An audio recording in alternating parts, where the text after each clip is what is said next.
Hey guys, I'm Charles Blaine with Texas Tomorrow, and today we're going to break down guaranteed basic income. Let's get to it.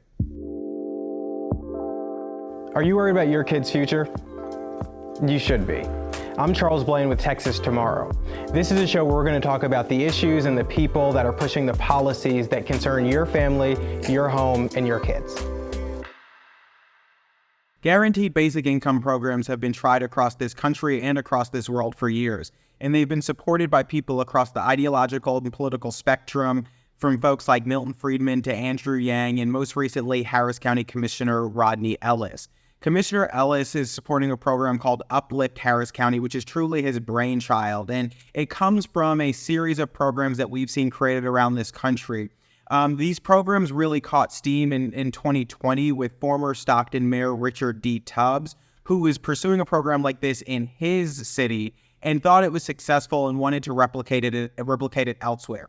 Now, in Stockton, this program was supported through tech funders and individuals who wanted to do it through philanthropic funds, but Mayor Tubbs thought that local and state and county governments can use public money to support these programs. So he created Mayors for a Guaranteed Income, which goes around the country trying to encourage development of guaranteed basic income programs.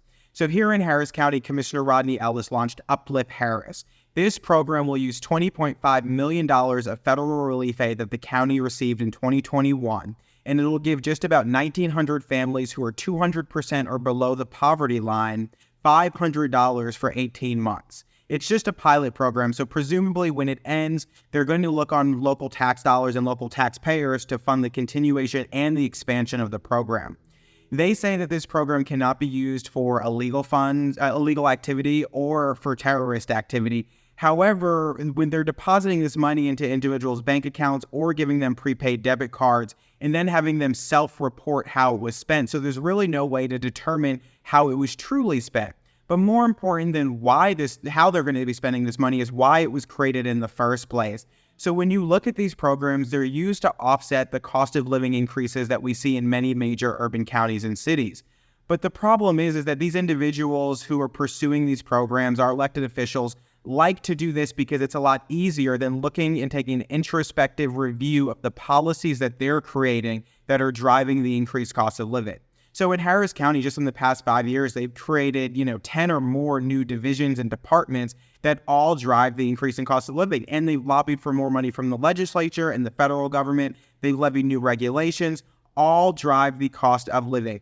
And when you're looking at a guaranteed basic income program, well, it might offset the current cost of living today.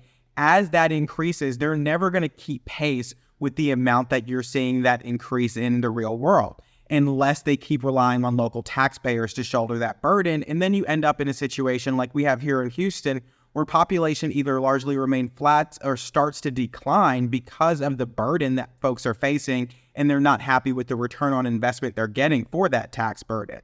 So when you look at these programs, while they might be supported and they might be well-intentioned, we have to review policy based on outcome and not intention. And really the outcome is that it gives elected officials a pass to not address the genuine problems that are plaguing urban counties and urban cities, and it makes the folks reliant on what they're receiving from their local government. And Harris County isn't the only government in the state of Texas that's doing this. We've seen Houston do it. However, former Mayor Sylvester Turner launched this program through a separate nonprofit and used the bully pulpit of the mayor's office to encourage philanthropic donors to give money to support a program. In San Antonio, we saw them use federal relief aid to try it. We've even seen it in Austin, and they're continuing to pursue that.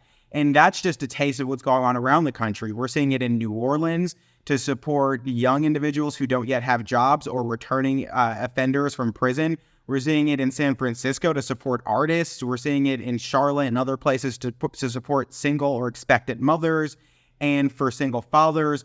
Every single parameter that this program has created initially, which was supposed to support low-income individuals, has kind of been taken away, and now it's being used to support individuals of all stripes who local officials just think deserve a boost in funding. And so when you look at these programs, again, they might sound well-intentioned, but we have to look at the bottom line, which is that it's increasing the burden on taxpayers, and it's also creating a reliance on funding from local government. And in the end, the only people who truly win are the local officials who get credit for continuing to give out free money. Thank you for listening to Texas Tomorrow. Texas Tomorrow is a production of Texas Scorecard. You can go to texasscorecard.com to get more news and journalism pertaining to all things Texas.